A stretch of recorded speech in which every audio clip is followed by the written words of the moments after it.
Ibu, Bapak, Saudari, Saudara, rekan-rekan muda, dan adik-adik sekalian dimanapun Anda berada, bertemu kembali dengan saya Romo Tino SSCC di dalam catatan pesiarah. Di dalam perjalanan hidup, kita akan selamat jika kita tidak sibuk untuk menyombongkan diri dan mencari kesalahan orang lain di dalam persiarahan hidup kita. Sebelum kita memulai permenungan dari catatan pesiarah, marilah kita membuat tanda kemenangan Kristus. Dalam nama Bapa dan Putera dan Roh Kudus. Amin. Allah Bapa yang Maha Bijaksana, sabdamu menuntun langkah laku kami dalam kebenaran. Mampukanlah kami untuk senantiasa mendengarkan sabdamu dan setia melaksanakannya, sehingga kami sungguh melakukan apa yang berkenan di matamu dan bukan apa yang menyenangkan menurut pikiran kami. Demi Kristus pengantara kami. Amin. Ibu, Bapak, Saudari, Saudara, rekan-rekan muda, dan adik-adik sekalian, Allah selalu berkenan menyatakan kemuliaannya, berkatnya, kasihnya bagi pelayannya yang selalu mendahulukan nama Tuhan, mendahulukan kemuliaannya, dan selalu taat serta setia akan rencana di dalam persiarahan hidupnya.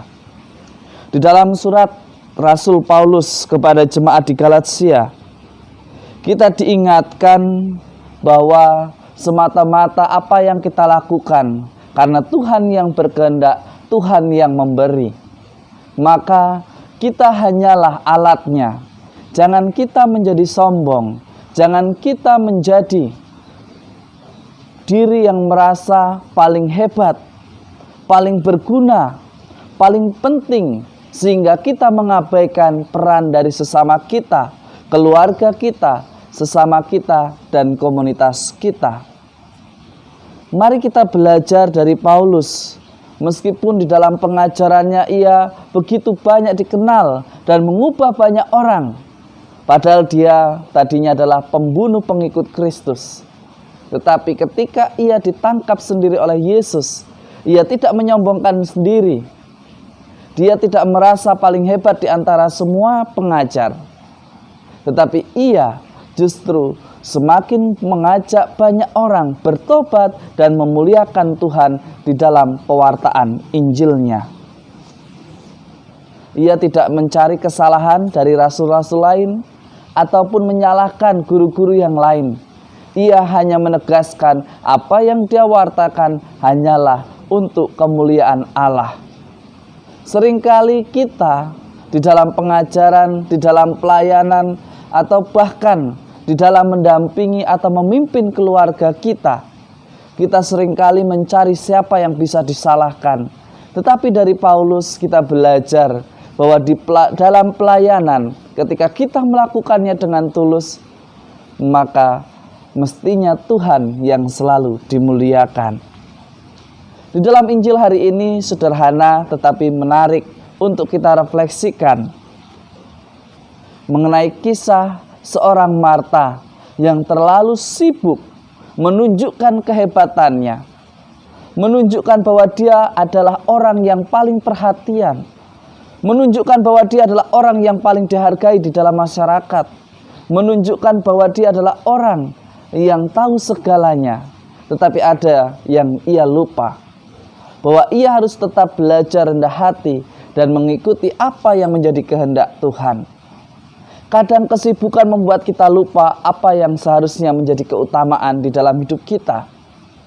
Sebagai contohnya, kita terlalu sibuk di dalam organisasi ini dan itu.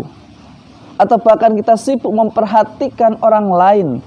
Atau bahkan kita sibuk dengan kegiatan yang sifatnya untuk khalayak ramai. Tetapi kita akhirnya lupa dengan keluarga sendiri. Kita sibuk pelayanan ke sana kemari. Tetapi kita lupa dengan tanggung jawab kita sebagai orang tua, kepala keluarga, anak, ataupun sebagai sesama. Kita diingatkan bahwa di dalam pelayanan boleh kita sibuk, boleh kita terlibat dengan segala macam acara, kegiatan, kemasyarakatan, hidup menggereja, maupun yang sifatnya untuk khalayak ramai. Itu adalah sesuatu yang baik ketika kita tetap rendah hati dan tidak meninggalkan tanggung jawab kita. Mari kita belajar memilih jalan yang kecil di dalam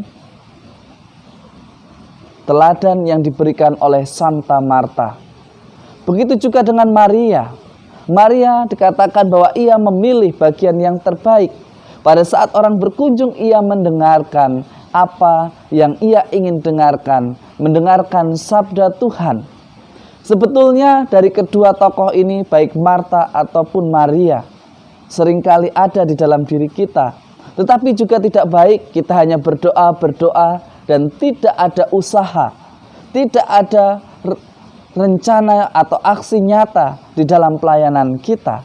Kalau hanya sekedar doa tanpa aksi nyata di dalam kehidupan, maka akan sia-sia. Mari kita bertanya pada diri kita sendiri, di manakah kecenderungan kita? Seperti Marta, seperti Maria.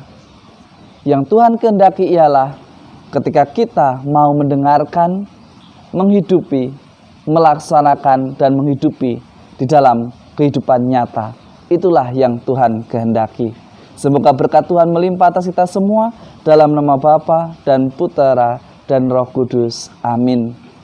Sekali lagi, orang akan selamat ketika ia tidak sombong, tetapi justru ia rendah hati.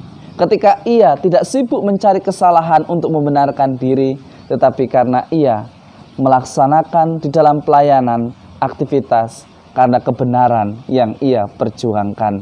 Selamat beraktivitas, Tuhan memberkati kita. Amin.